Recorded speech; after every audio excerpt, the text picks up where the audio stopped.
Saya mulai merasakan hangat. Anda tua atau bersama tubuh itu?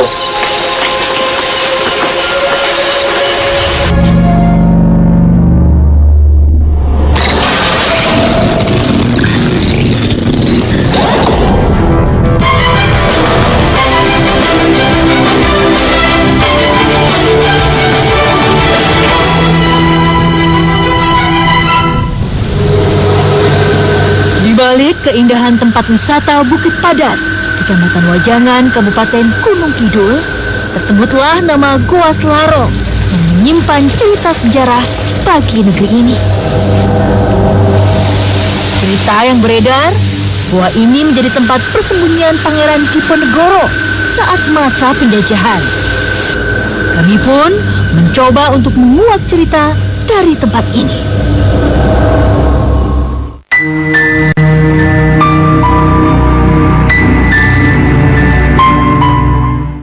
Goa Selarong, salah satu tempat wisata yang terletak di Kabupaten Bantul, Yogyakarta. Konon dahulu ini merupakan tempat persembunyian dari Pangeran Diponegoro saat berperang melawan Belanda. Bagaimana cerita lengkapnya? Di sebelah kiri saya sudah ada Bapak Suradi. Assalamualaikum Pak. Waalaikumsalam warahmatullahi wabarakatuh. Bisa dijelaskan Pak sejarah dari Goa Selarong ini Pak? Gua Selarong ini tempat persembunyian Pangeran Diponegoro.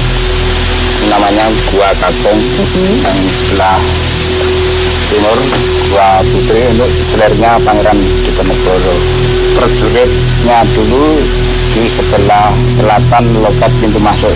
Ceritanya itu Belanda terus dibujuk untuk rapat di keraton, tapi dihapus itu namanya. Langsung terus dibawa ke Makassar itu. Tingkat ini dinamakan Gua Selarong karena dulu banyak pohon jambu namanya gunung itu jambu kelutuk. Kalau mitos yang ada di sini Pak? Mitos di sini tuh yang banyak cuma suara-suara itu. Kadang-kadang ya bisa kelihatan seperti wujud manusia. Apa Bapak sendiri pernah mengalami Pak? Pernah, tapi ya cuma orang perempuan pakai ageman Jawa itu.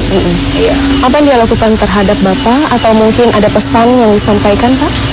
Ya pesannya cuma kalau ditunggu aja gitu. Seperti itu ada orang yang minta tolong disampaikan itu aja. Baik Pak Suradi, terima kasih atas informasinya Pak. Ya, sama-sama. Assalamualaikum Pak Hakim. Waalaikumsalam warahmatullahi. Apa tujuan kita untuk datang ke sini Pak Hakim? Iya, paling sebagaimana lokasi ini ya menjadi tempat persembunyian Pangeran Diponegoro beserta bala tentaranya itu sangat menarik bagi saya untuk mengetahui lebih lanjut tentang keberadaan dua gua yang berada di wilayah Selarong ini ya, dengan nama Gua Kakung dan Gua Putri. Ya, apalagi memang di sini merupakan titik awal sejarah perjuangan Pangeran Diponegoro dalam menghadapi koloni Belanda. Walaupun nanti ketika dialog-dialog persinggungan dengan kejadian-kejadian masa lalu tidak bisa kita anggap sebagai suatu pembenaran, tetapi minimal kita bisa mengambil sebuah hikmah pelajaran yang baik gitu loh tentang perjuangan Pangeran Diponegoro dan apa-apa yang menyangkut di dua gua ini. Bagaimana energi yang ada di sini Pak Hakim? Energi ini cukup lumayan berasa gitu. Walaupun lebih terkesan sejuk kalau saya berada di sini gitu. Baik, selanjutnya apa yang akan kita lakukan?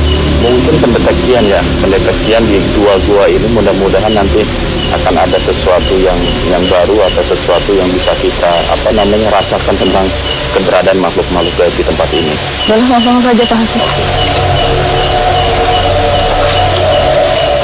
Memang gua ini ada yang nunggu, ada makhluk yang bersemayam di gua ini.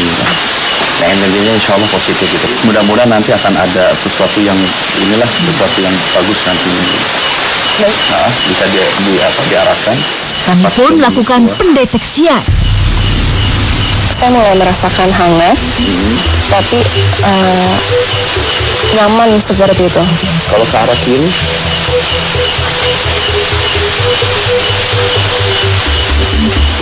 Ya, ini energinya menarik. menarik ya. Bisa terwujud di Saya hanya melihat seperti sosok besar. Iya, betul. Benar ya? Sosok besar mungkin agak gelap. Hitam. Iya, maksud saya itu. Nah, soalnya dia penjaga lokasi ini atau makhluk yang bertanggung jawab tentang adanya aktivitas ini. Udah pasti. Udah.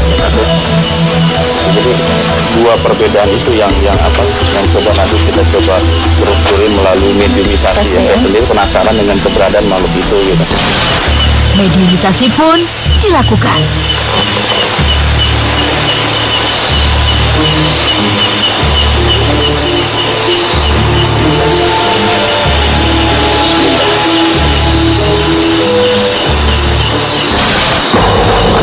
Seseorang telah kehilangan kendali. Saat tadi kita sedang melakukan mediasi, tiba-tiba ada penonton yang kemasukan, dan saat ini salah satu mediator juga tiba-tiba dirasuki. Assalamualaikum. Entah kenapa, makhluk ini kesulitan bicara. Boleh kami tahu Anda siapa? Nama Anda meminta kami untuk ke atas.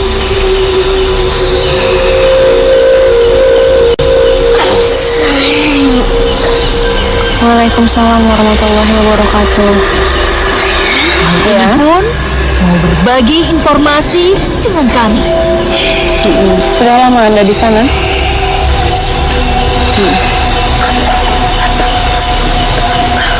Kami ingin mengetahui sejarah tentang tempat ini. Apa benar memang tempat persembunyian Pangeran Diponegoro, dan kenapa Pangeran Diponegoro memilih tempat ini? Karena jauh.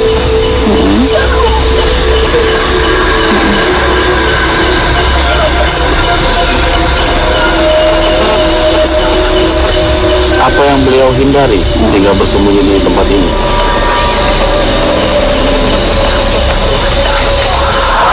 Apa yang bohong? Yang bohong Iya, maksudnya apa? Apa dan siapa yang bohong?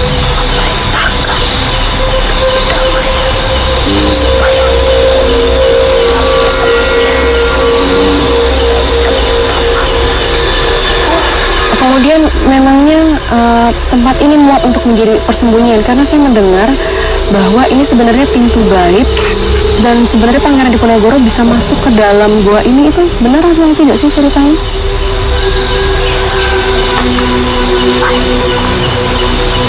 Kenapa? Ada yang menunggu saya? Siapa dia?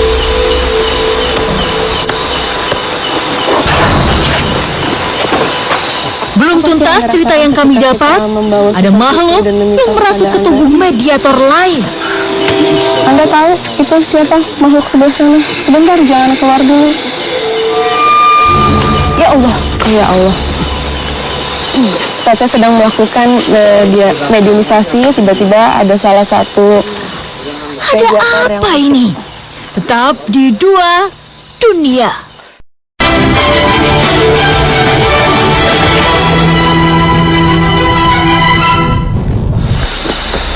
Makhluk ini tak mau bicara. Anda keluar atau bersama tubuh itu? Dia meminta kami menuju goa. Iya. Silakan.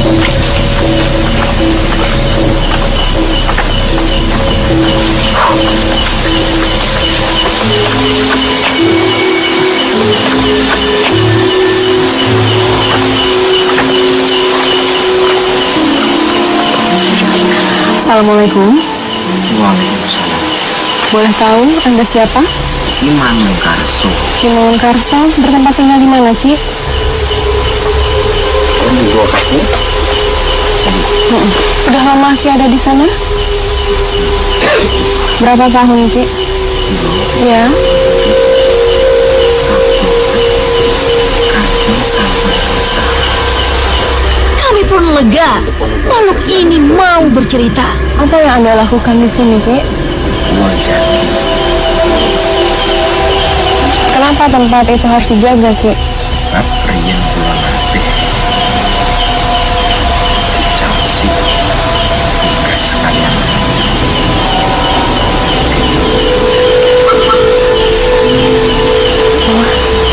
Kalau kaitannya Aki dengan Pangeran Diponegoro?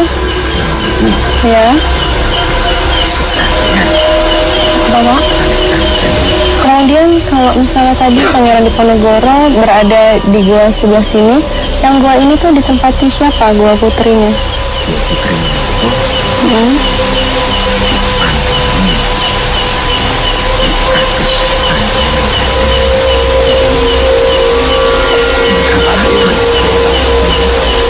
Ini misteri Pangeran Diponegoro. Terus selain sebagai tempat persembunyian, apa aja yang dilakukan Pangeran Diponegoro di gua Di itu? sini. Kanjeng menika opo-opo wonten nyuwun donga pangestu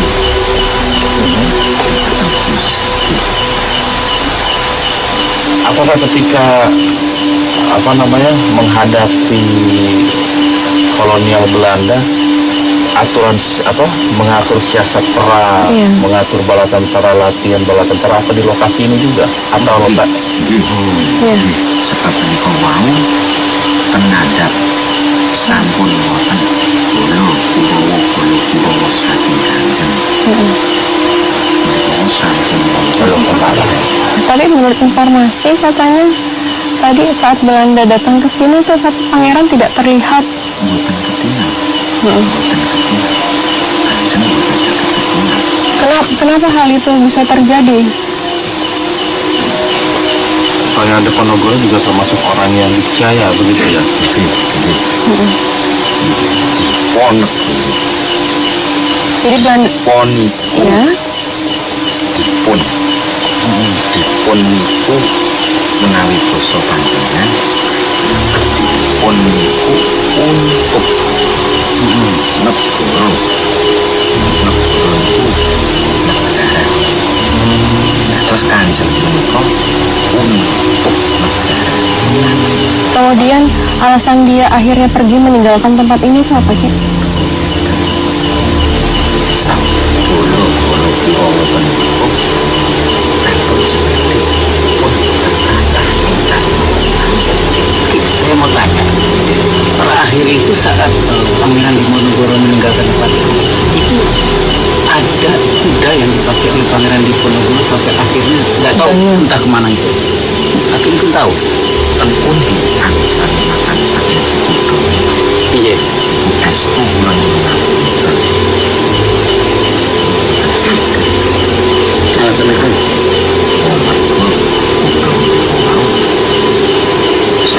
sampun dados sampun dados keluarga Kanjeng. Berarti memang kuda itu memiliki kesaktian tertentu gitu maksudnya. Kalau aku sendiri menjaga tempat ini sama siapa aja Ki? Dan Anda yang mempunyai tanggung jawab terhadap sekian banyak makhluk-makhluk di tempat ini. Boleh dikata Anda sebagai ketua ya? Wau kula sampun itu diweling. Kang rencang kowe sapa sing arep bertamu? Dan biasanya banyak juga masyarakat yang datang ke sini selain mereka ingin lihat tentang sejarah di sini. Ada juga yang datang untuk maksud-maksud tertentu dengan membahasakan berziarah begitu. Biasanya ada yang mereka bawa nggak? Karena menurut informasi yang saya dapat Ki, jadi katanya kalau mau berziarah atau mau doa atau mau kesini itu harus bawa kembang telon seperti itu. Aki tahu nggak itu sebenarnya permintaan siapa? Kanjeng pun mboten perintah Atau memang adat istiadat aja seperti itu? kok mengira awang mboten saged. Oh, Anda sih enggak? Adat-adat Kanjeng.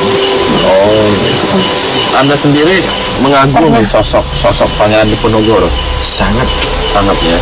Apa sih yang Anda kagumi tentang figur seorang Pangeran Diponegoro itu? Pangeran Diponegoro punika jiwa kesel tinggi Semangat dalam hal apa itu? semangat nggih berarti sombong kajeng terus-terusan semua. Dari segi agama gitu, sosok beliau apa termasuk orang yang sangat mengikuti aturan-aturan agama yang beliau anut? Apakah beliau juga termasuk orang yang mendirikan sholat begitu. Mungkin rasa Iya. sekali Kanjeng Sama ya. Dan saya boleh tahu Ki, tadi ketika awal itu ada sedikit pendeteksian gitu. Saya merasakan ada sosok makhluk tinggi besar di sebelah kiri gua itu. Dia itu siapa itu?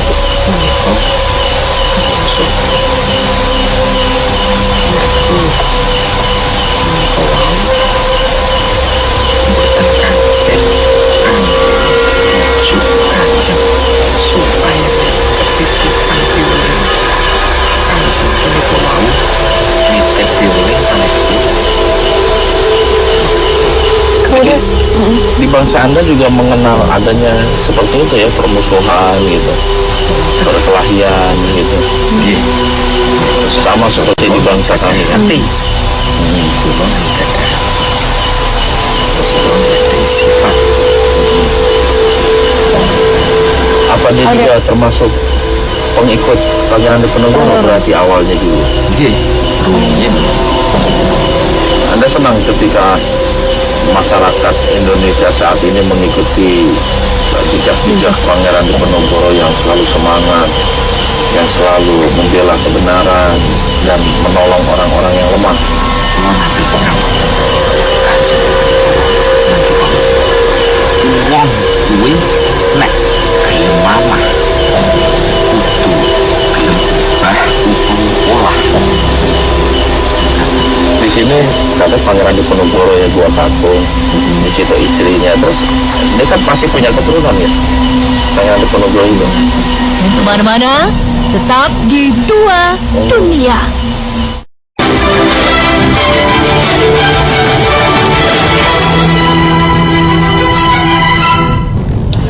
baik Ki, ada pesan yang ingin disampaikan Ki? kula nuwun restu kan panjenengan kula supados nyonto Kanjeng Pangeran. Iya, insya Allah Ki. Terima kasih atas Informasi dan dirasa ceritanya, cukup, Ki. mediator disadarkan. Assalamualaikum warahmatullahi wabarakatuh. Waalaikumsalam Tontonan ya, anak batu. Bismillah. Assalamualaikum. Tak disangka, seseorang kehilangan kendali. Kenapa tiba-tiba Anda masuk? Dia itu siapa? Kanjeng Ratu Kidul. Diutus untuk apa? Untuk apa? Oh, Kami Ngambil mencoba untuk menggali informasi. memang ada apa sih di sini? Milik siapa? Penghunian di sini. Kalau Anda sendiri makhluk asli sini? Anda dari mana?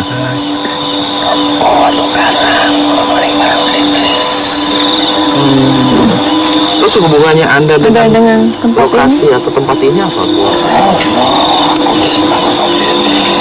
Saya boleh tahu nggak bentuk pusakanya itu apa sih? Masih Memang kenapa sih takut saya ambil itu kenapa? Padahal saya sendiri nggak punya niat sedikit pun untuk mengambil yang bukan hak Milik, saya atau milik saya. Koyo panggonan kene iki tetep enak. Dan hubungan Ratu Kidul sendiri sama tempat ini tuh apa? Kenapa dia begitu peduli dengan tempat ini? Penguasaannya luas. Termasuk Maksudnya ini daratan gitu. Daratan Jogja. Dan seandainya apa yang terjadi ketika kalau misalnya saya mengambil pusaka yang ada Iya. di sini? Ora ngerti ulang rencana. sosok Anda sendiri itu seperti apa sih? Burung apa? Saya baru tahu kalau ada burung bisa berbicara. Saya harap Anda jangan masuk lagi ke tubuh ini. ke tim atau orang yang ada di saat ini gitu. Kecuali memang ada makhluk di areal ini yang ingin berdialog, bercerita tentang lokasi di sini. Kami pasti akan meladeni atau akan mengajaknya. Ada. Bisa Siapa? Anda suruh masuk, bertukar pindah dengan Anda.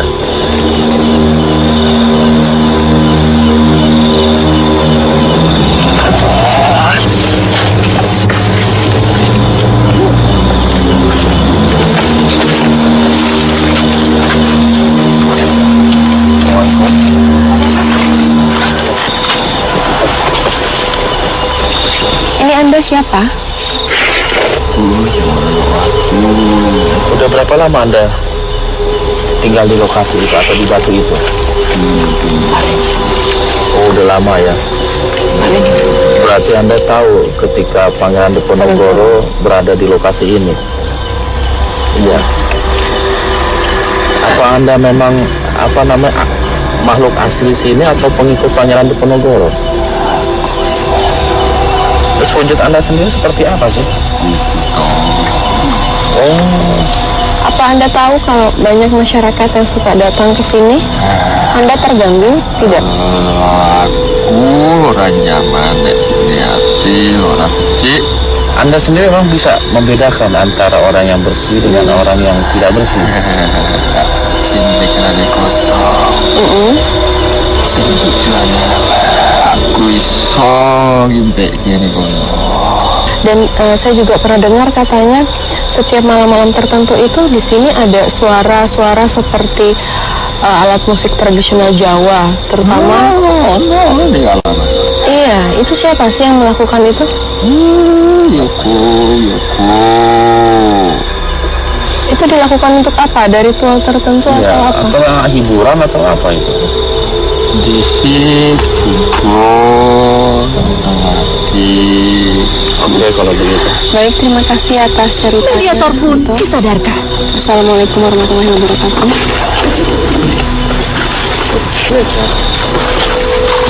Pak Hakim, setelah kita menjalani proses mediumisasi pada malam ini, hikmah apa yang bisa kita ambil? Ya, ada sebuah dialog yang luar biasa menurut saya tentang sosok Pangeran Diponegoro ya, yang beliau memang sangat dikagumi, semangat yang tinggi, semangat juang, semangat menolong orang-orang yang lemah. Ini mungkin sesuatu yang harus kita ambil sebuah suri tauladan gitu loh. Manusia yang baik adalah manusia yang bisa membawa manfaat bagi orang banyak. Itulah sosok Pangeran Diponegoro yang bisa kita ambil dalam dialog-dialog kita pada malam hari ini.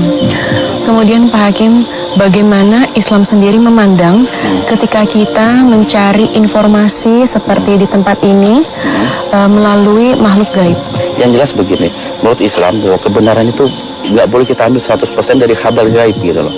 Kita sebagai orang beriman tetap apa yang ditinggalkan oleh sebuah sejarah itulah yang harus kita ambil dari sebuah kebenaran gitu loh. Apa yang tertulis oleh sejarah, apa yang tersimpan atau yang tertinggal oleh sejarah. Kabar gaib yang kita lakukan tadi hanya sebuah